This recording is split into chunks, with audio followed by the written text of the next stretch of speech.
Então, aí é um caminho dentro desse planejamento de gestão. Bem como colaborar para o desenvolvimento de políticas. Novas demandas para a infraestrutura das cidades.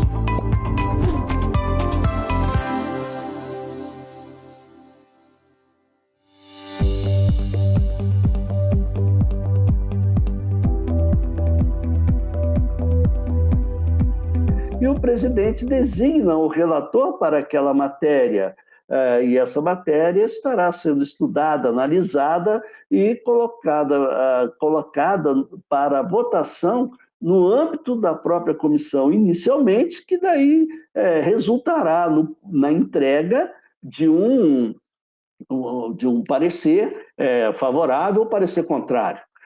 Dentro do processo legislativo, vale salientar que, se o parecer for contrário, cabe até recurso para o plenário, onde a maioria dos deputados estarão dizendo se aquele recurso procede ou não. Então, muitas vezes, um deputado apresenta um projeto de lei e tem o parecer contrário dentro da comissão, ele reúne 1/10 da casa como assinaturas, né, justamente para que esse recurso seja, no aspecto regimental, levado ao plenário. Quer dizer, precisando de 52 assinaturas, por exemplo, né? Mas, se for parecer favorável, vai seguindo por outras comissões, se for o caso, porque, dependendo da matéria, um projeto de lei complementar que trate sobre estudos de viabilidade, sobre meio ambiente, sustentabilidade e também no campo. Quer dizer, então tem a comissão de agricultura, tem a comissão de infraestrutura. Quer dizer, então não quer dizer que vai passar por uma comissão, pode passar por várias comissões. E no Senado, idem, né? Da mesma forma como nós estamos falando na Câmara, não vai ser diferente. Porém, no Senado, há uma característica de que não estaria passando pela Comissão de Constituição e Justiça, a não ser que seja matéria própria daquela comissão. Se for a matéria levada ao meio ambiente, vai ser apenas levada àquela comissão de meio ambiente. Não precisa passar pela Comissão de Constituição e Justiça. E vejam que o regimentalista costurou bem isso devido às casas serem iniciadora e revisora. Ainda que um senador apresente um projeto de lei complementar, um projeto de lei ordinária, estará sendo aprovado pelo plenário do Senado, mas vai lá para a Câmara, inevitavelmente vai passar pela Comissão de Constituição e Justiça da Câmara dos Deputados. Se não passar no Senado, vai passar na Câmara, não tem jeito, porque ela, como já falei, que tem a legitimação de emitir pareceres quanto já falei, né, constitucionalidade, repetindo, juridicidade, legalidade, regimentalidade e boa técnica legislativa. Quando se tratar de um projeto de lei complementar ou ordinária acerca de matérias orçamentárias, dependerá da comissão mista.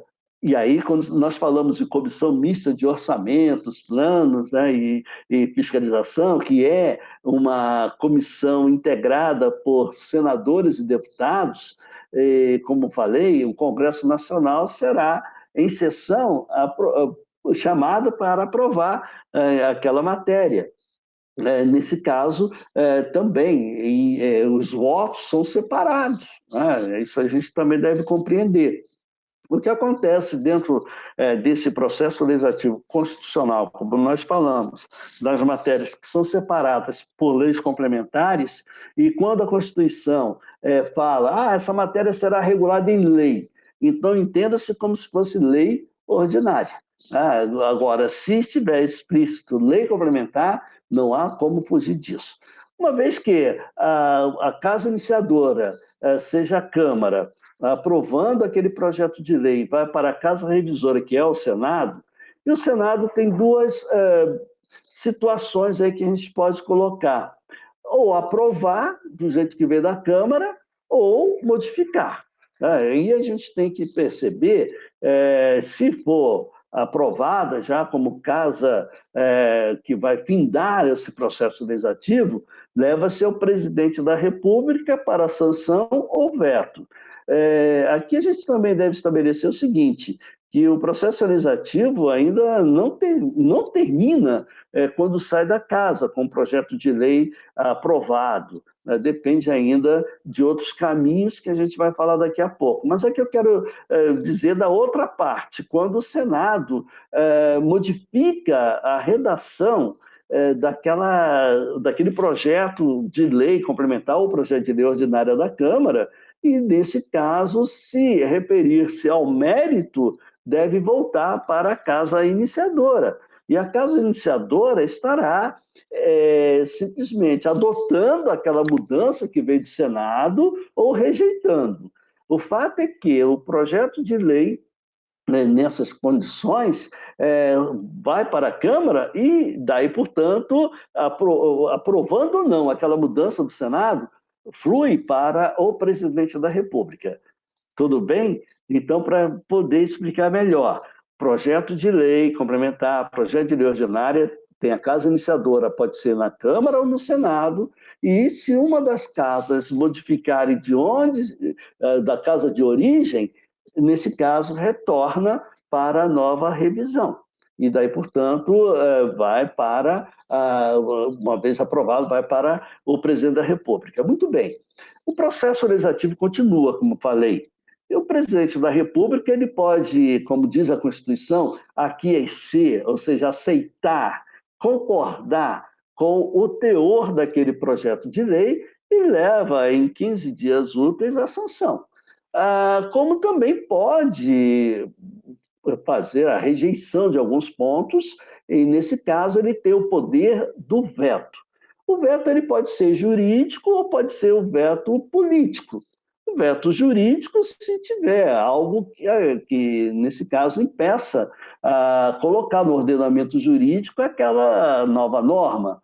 E o veto político pode ser ali por questões até mesmo de programas e metas do governo já estabelecidos que não atende ao programa do governo. Então, nesse caso, é o voto político. Bom, veto, né? Perdão. E esse veto deve retornar ao Congresso Nacional.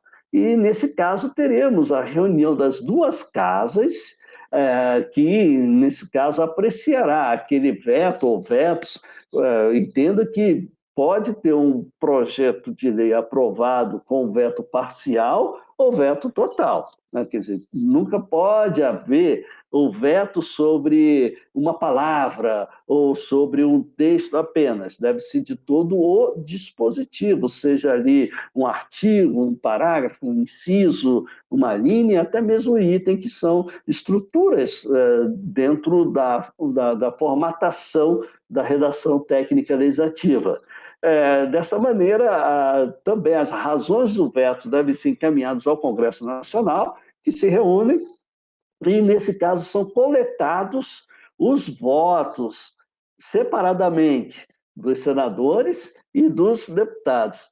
Uma curiosidade, quando o projeto de lei é vetado e que teve início na Câmara, nesse caso, os votos serão inicialmente coletados pelos deputados. Então, ou seja, na casa de origem, a casa iniciadora.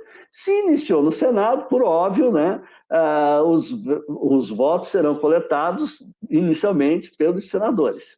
E assim, né, se faz essa composição, e o veto somente será rejeitado se obtiver maioria absoluta de cada casa. Por exemplo, se iniciou na Câmara, então começamos pelos deputados. Se não atingiu a maioria absoluta, esse veto, então, será mantido. Nem precisa pegar votos dos senadores, né?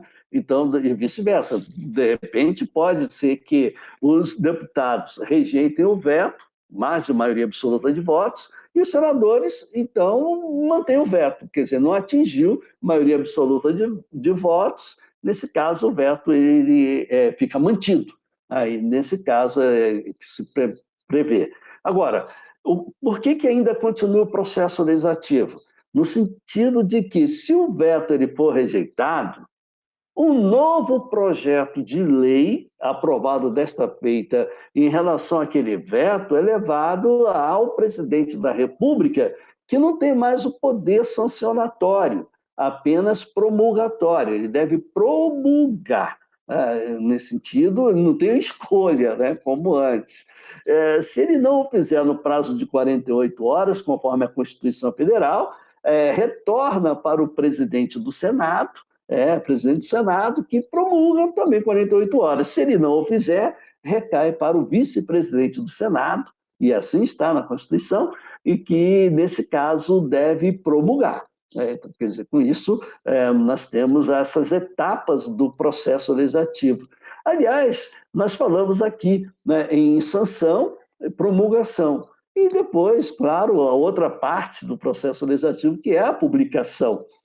Então, como nós falamos, a sanção é uma escolha, e a promulgação é a ciência de que da existência daquela lei, e a publicação é que vai dar a sua vigência, né, então, da lei.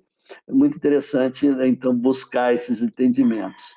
E, dessa maneira, professora Ana Carla, quando a gente observa, né, que essas matérias, né, que tramitam na Câmara e no Senado, e a produção legislativa é muito intensa.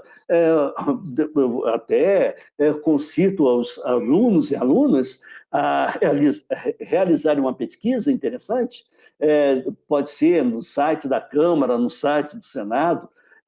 Nós vamos encontrar nessa legislatura que começou em 2019, passamos 2020, vamos para a terceira sessão legislativa dessa 56ª legislatura, que começou lá em 1826, só misturando um pouquinho aí esse entendimento, mas no sentido de dizer que nessa legislatura já são mais de 8.000 proposições apresentadas pelos deputados e senadores. Então, veja que essa massa crítica de tantos temas que nós temos, e poucos desses projetos de lei que levam realmente à aprovação do universo jurídico. Professor Luiz, aprofundando para a gente o caminho das medidas provisórias, né, que o senhor já explicitou alguns aspectos dela ali quando falava das leis ordinárias, são temas muito conexos, e falar também, além das medidas provisórias, sobre os decretos legislativos e as resoluções do Poder Legislativo. Nesse caso, é um instrumento normativo legitimado pela Constituição Federal e que o Poder Executivo tem, no caso de expedi-las, né, com a apreciação, claro, do Congresso Nacional. Lembrando que uma medida provisória tem força de lei, como falei, desde a sua edição.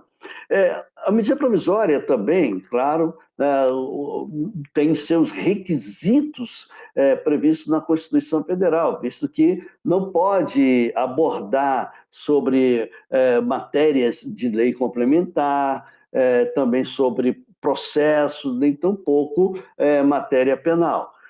Dessa maneira, a medida provisória, em alguns aspectos de matérias tributárias, também é impedida. Por isso que, ao chegar no Congresso Nacional, é constituída uma comissão mista de senadores e deputados para realizar estudos sobre a matéria. Em se tratando de crédito extraordinário, já tem a comissão mista de orçamento, mas se não for sobre esse aspecto, vai para essa comissão estabelecer o mérito e verificando sobre os aspectos. É como se fosse a Comissão de Constituição e Justiça das duas casas e também da Comissão de Mérito das duas casas. Mas por que isso, né, não vai tramitar na Comissão das duas casas? Porque pela urgência e relevância que são colocadas, né, na exposição de motivos do presidente da República. Isso aqui é urgente, isso aqui é relevante. Então, os deputados e senadores vão estudar e ver se tem realmente relevância, se tem urgência. Né? E daí, portanto, o parecer é levado para o plenário da Câmara dos Deputados, onde é aprovado por maioria simples de votos. Lembra do quórum quando falamos? Maioria absoluta, maioria simples? Pois é, aqui maioria simples dos votos, presente a maioria absoluta.